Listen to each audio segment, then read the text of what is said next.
Sveiki. Į festivalį Gijos atvažiavau iš Klaipėdos. Aš dirbu etnokultūros centre ir Delmonai yra mano toks mylimas rankdarbis, kurį teko ne tik tai gaminti, kurti rekonstrukcijas kartu su dukra Ieva, bet ir mokyti jau ne vienerius metus ir universitete studentus siuvinėti ir daug edukacijų pravesti su Delmonais. Taip pat reikia prisidėti rašant bylą apie Delmoną, kad jis būtų įtrauktas ir 19 metais buvo įtrauktas į Lietuvos nematerialaus kultūros paveldo sąvadą.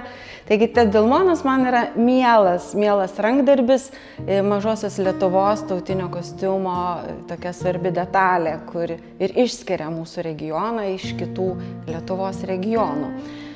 Ir šitam festivalyje toks džiaugsmas ir garbė buvo pristatyti Lietuvos kitam visai kraštui Jonavoje klaipėdietišką rankdarbį. Nustebino, kad daug norinčių buvo susipažinti ir pabandyti pasigaminti Delmoną ir moteris daugiausiai darėsi prie savo asmeninių drabužių, ar kasdieninių, ar išeiginių, tokią patogią kišenėlę.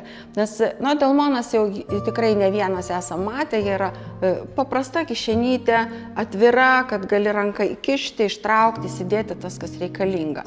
O tradiciškai lietuvininkės, mažosios Lietuvos gyventojos, Delmoną ties juosmeniu prisirišdavo dešinė arba kairiai pusiai, nešiodavo jį ir namie, ir išeidamos iš namų, ir susidėdavo visus tokius smulkius daiktus reikalingus turėti su savim. Kaip Delmonas mano gyvenime atsirado? Kai dar pati buvau Dailės akademijos studentė ir lankiau Vorusnės folkloro ansamblį Klaipėdoje, reikėjo tautinio kostiumo. Mano mamytė Irena Česnauskienė buvo profesionali audėja, audė dailės kombinate ir tautinius rūbus jie jau siuvo, projektavo ansambliui, kad turėtų kažką apsirengti. Ir klaipėdietiškam kostiumui man tiesiog mama išsiuvinėjo šitą delmonėlį, pasižiūrėjusi į tuo metu prieinamą literatūrą, tai buvo albumas Lietuvių liaudies menas drabužiai. Tai buvo šitos kišenytės nuotrauka. Tai tiesiog pasižiūrėjus į ją šitą Delmoną, tą pirmąją kišenę ir išsiuvinėjo.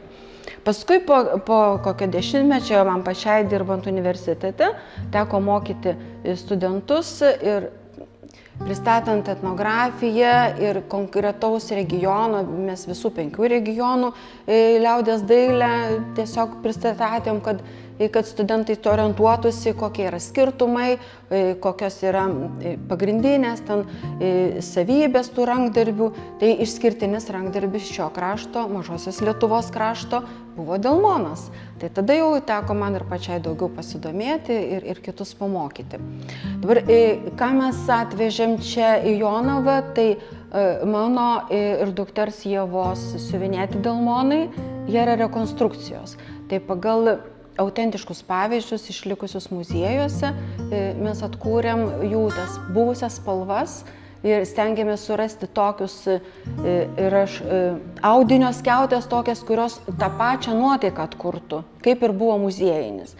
Ir ten tada yra ir vilna, ir namie austi raštuoti audiniai panaudoti, ir aksomas, ir barchatas, ir pliušas, ir kartūnas, ir flanelė, visi tie audinukai, jie buvo surankioti ir sudėlioti pagal tuos išlikusius autentiškus pavyzdžius. Čia taip pat yra keletas dar rekonstrukcijų, bet prieš tai noriu Jums parodyti autentišką delmonėlį.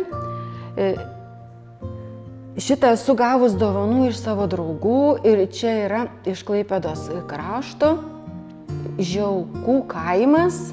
Ir šita kišenytė, jinai yra 1901 metų ir ją mes aptikome tiesiog drabužių spintoje, iš vidinės pusės ant durų pritvirtinta už šitų aselių. Kabėjo ta kišenėlė, kai koks stebuklas ir laukė, kol aš ją pamatysiu. ir į vidų buvo įdėtas šepetys drabužiams valyti.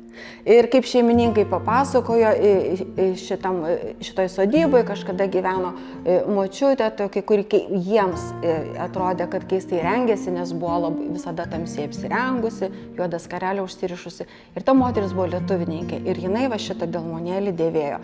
Ir aš jį gavau kaip dovaną ir pagal jį paskui dar pasidarysime irgi vieną rekonstrukciją. Dar vienas pavyzdys yra irgi paskolintas iš Svencelės kaimo, kurį atrado irgi gyventojai grynai ant aukšto, tarp ant šiaudų išlikusi. Vėl toks jau praradęs savo tą tokią pirminę išvaizdą, bet labai gerai likęs charakteris. Yra ta raudona spalva, kuri apkantuota. Ir čia aiškiai matosi, kad tas asmuo, kuris siuvinėjo, jau buvo įvaldęs siuvimo mašiną ir galėjo siuvinėti mašininiu dygsniu. O iš rekonstrukcijų, palyginant seną ir naują, tai matosi, kiek yra spalvos pakitusios. Čia yra kito delmono rekonstrukcija, bet yra spalvos atnaujintos pagal tai, kiek mes galim suprasti, kokios buvo tas pirminis ryškumas. Delmonas yra išskirtinė mažosios Lietuvos tautinio kostiumo detalė, bet jis yra labai praktiškas aksesuaras, praktiškas priedas, nes būna, kad ir ne viena, ar po dvi kišenės. Čia viena kišenė ir antra kišenė, kur gali įsidėti, kas yra reikalinga. Anksčiau dėdavo peiliuką, raktus, kokį skanumyną įsidėdavo, truputį pinigėlių, jeigu iš namų išvažiuojant. O dabar mes irgi turim daug smulkių daiktų, kurios su savim nešiojamės. Pirmiausia, be telefonų niekaip nemokam. Jis yra reikalingas, taip pat ir raktai, tiek mašinos raktai ir visos kitos smulkmenos. Todėl nenuostabu, kad į mokymus delmonų konstravimo ir dekoravimo susirinko daug moterų, dvi nemažos grupės ir kiekviena susikūrė savo delmonėlį.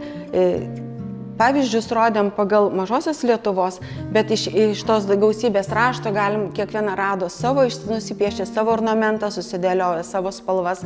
Ir tikimės, kad per žiemą pasibaigę siuvinėti ir siūti, Jonavoj padaugės moteriškių pasipuošusių šitom praktiškom detalėm.